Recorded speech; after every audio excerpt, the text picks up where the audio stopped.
guys, I am in Waggaman, right? So normally I'll be in Baltimore Waggaman. However, today I am in Virginia Waggaman. So I have to realize that when I'm in these Waggamans, in these stores, so I am in Virginia, which is more dominant, light colored. But I feel like the difference is they feel more entitled than than in Baltimore. So it's like no matter what, they be first, or you have to move out the way for them. And it feel a little bit cringed, but I feel like once I get to my point, to the point where I am no longer like offended by small things like that, I know I will be better off like being exactly who God created me to be. So that's where I'm at. When that's the difference from moving from Baltimore to VA. It's more differences, but I'll address that later. So hey guys,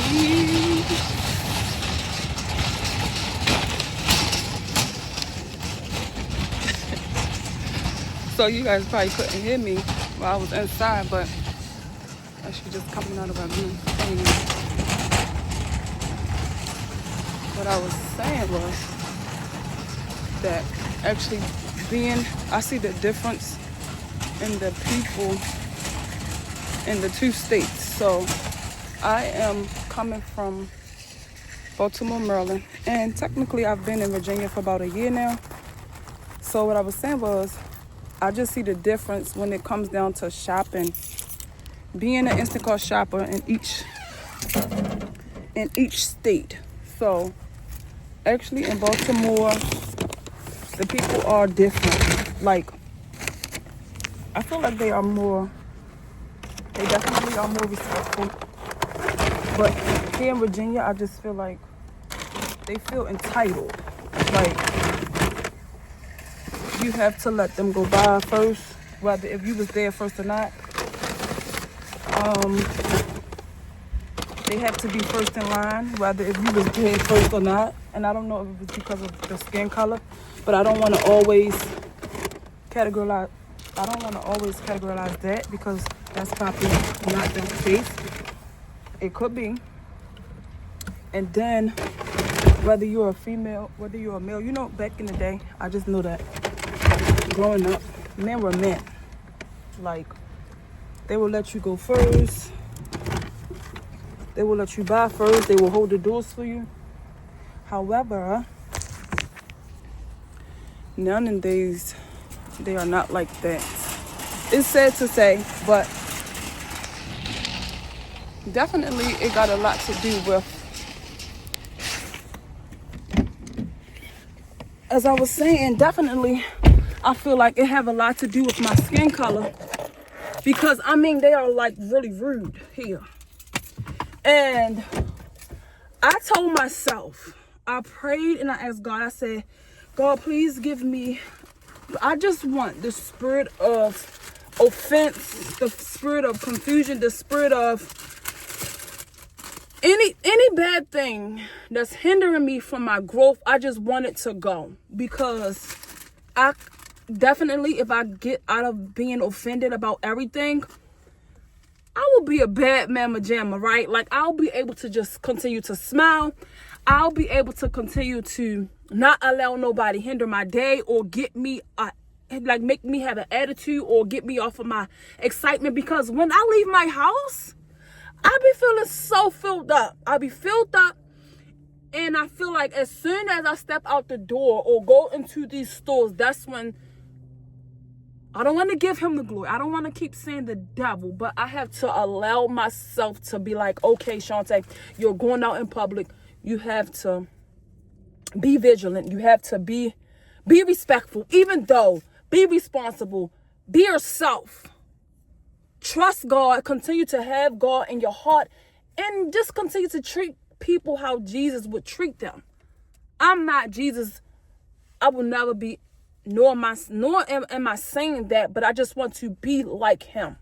That's it. Like, and if I could be that person to society, to people, to my peers, to customers, to anybody, I feel like I'm doing myself a great service, because I am growing ones. I am staying rooted in God 2. I am trusting him 3. And I know that any way somebody look at me or how they try to treat me is definitely not my fault. It's definitely the way that they may think or feel about themselves, because I didn't do anything to you. I don't have to go home to you every night. I don't have to see you. Are a complete stranger. So I'm not going to say I don't care, because I do care, but I'm not going to take that with me. I'm not going to allow that to make me mess up my day. So that's what I was trying to say in the inside, but you just get people just looking at you, walking past and things like that. They're like, what is she talking about?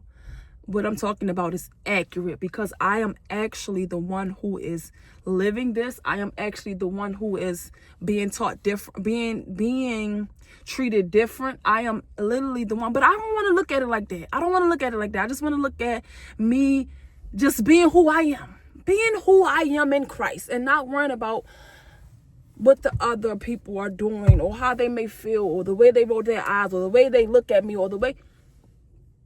Let me just continue to pray to God to release me from the spirit of offense, because I'm not offended.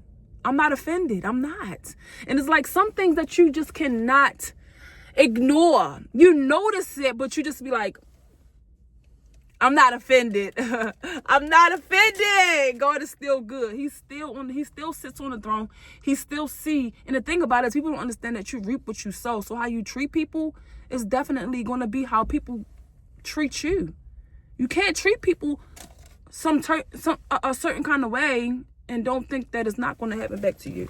So that's what I got to say, y'all. I'm finally out of that muck. I just feel like when I go in the markets, I have to put on the full armor of God. The full armor of God. Because I have to stay vigilant. I have to stay clear-minded. I have to stay rooted in him. Because at any given time, the devil can try and come in to creep and get me off of my destination, of my growth, of being free from the spirit of offense.